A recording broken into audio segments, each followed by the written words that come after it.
बीली मेडी का रहस्य। गोवा। गोवा के एक छोटे से गांव में, जहां हवा में नारियल के पेड़ों की खुशबू घुली रहती थी, एक अजीब सी सन्नाटा चर्च के पीछे खड़ी इमारत को घेरे रहता था। ये एक पुराना पुर्तगाली बिल्डिंग था, जिसकी खिड़कियां हमेशा के लिए बंद थीं और टूटी छत मानो किसी भयानक राज को छिपाने की कोशिश कर रही हो। गांव के बुजुर्ग डर से बताते थे कि रात को वहां से चीखें सुनाई देती है, ऐसी चीखें जो मानो किसी की रूह चीख रही हो। कुछ लोगों ने तो अंधेरे में अजीब सी परछाइयां भी देखने का दावा किया था। अनुजा, एक युवा फोटोग्राफर, रोमांच की तलाश में गोवा आई थी। गांव वालों की कहानियां सुनकर उसे इस बिल्डिंग के बारे में जानने की जिज्ञासा हुई। रात के करीब 10 बजे उसने चुपके से चर्च की दीवार फांदकर बिल्डिंग के करीब पहुंचने की कोशिश की। आसपास का सन्नाटा इतना गहरा था कि मानो सांस लेना भी बंद हो गया हो। कई कोशिशों के बाद अनुजा टूटी हुई खिड़की से बिल्डिंग के अंदर घुसने में कामयाब हो गई। अंदर का वातावरण और भी ज्यादा खौफनाक था। धूल जमी हुई थी, फर्नीचर सड़ चुका था और दीवारों पर पुर्तगाली भाषा में लिखे हुए कुछ अजीब से चिन्ह थे। अचानक एक हवा का झोंका आया और पास रखी हुई एक पुरानी किताब पलटी। उसमें से एक कागज का टुकड़ा फर्श पर गिरा। अनुजा ने उसे उठाया।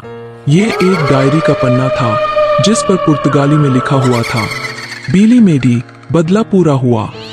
अनुजा को पुर्तगाली नहीं आती थी, लेकिन बीली मेडी शब्द उसे अजीब लगा। तभी सामने से आने वाली एक हल्की सी खटखटाहट की आवाज ने उसका खून जमा दिया। वो धीरे से आवाज आ रही थी, मानो कोई दरवाजा खटखटा रहा हो। अनुजा घबरा कर पीछे हटी, टॉर्च की रोशनी इधर उधर घुमाती हुई, लेकिन वहां कुछ भी नहीं था। सिर्फ जर्जर इमारत की टूटी हुई खिड़कियों से आने वाली हवा की सरसराहट सुनाई दे रही थी। अचानक फिर वही आवाज, लेकिन इस बार और तेज। अनुजा चीखी और भागने लगी। तभी उसे याद आया कि वो खिड़की से आई थी। बाहर निकलने का कोई और रास्ता नहीं था। अनुजा ने वापस लौटकर खिड़की की तरफ देखा, लेकिन वो चौंकी रह गई। खिड़की गायब थी। उसकी जगह पर एक ठोस दीवार थी, वो फंसी हुई थी। घबरा कर उसने डायरी का वह पन्ना फिर से पढ़ा। इस बार उसने गौर किया कि नीचे एक छोटा सा नक्शा बना हुआ था। उस नक्शे को ध्यान से देखने के बाद अनुजा को समझ में आ गया कि एक गुप्त रास्ता है, जो दीवार के पीछे छिपा हुआ है।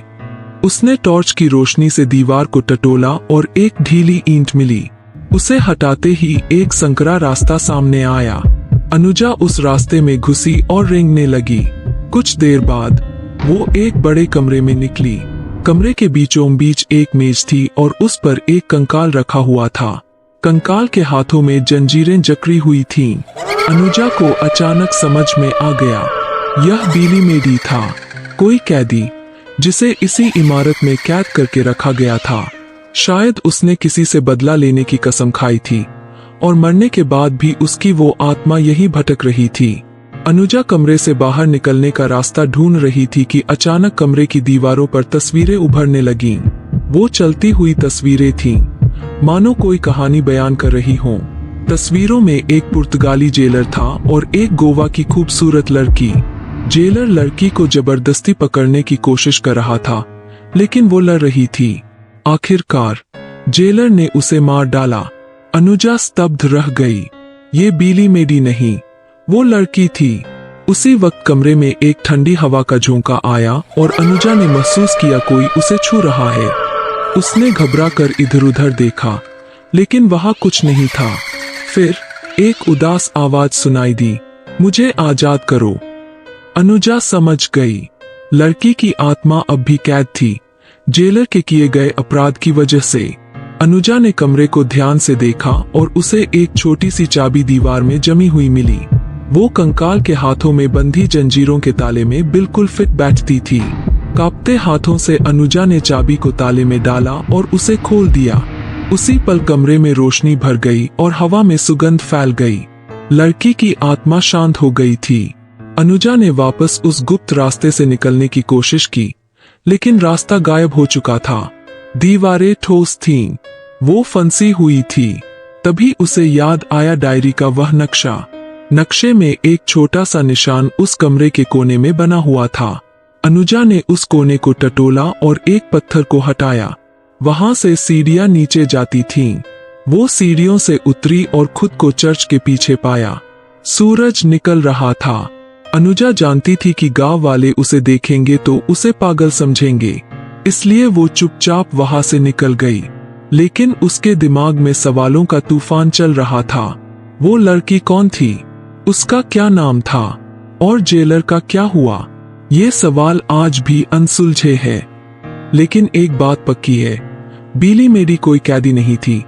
वो एक बेगुनाह लड़की की आत्मा थी जिसे आखिरकार शांति मिल गई। और अनुजा, जिसने एक भयानक रात बिताई थी, वो गांव से बाहर निकलते समय पीछे मुड़कर देखती है। चर्च के पीछे खड़ी वो पुरानी इमारत अब पहले जैसी भयानक नहीं लगती, बल्कि किसी खोई हुई आत्मा की शांति का प्रतीक सी दिखाई देती है।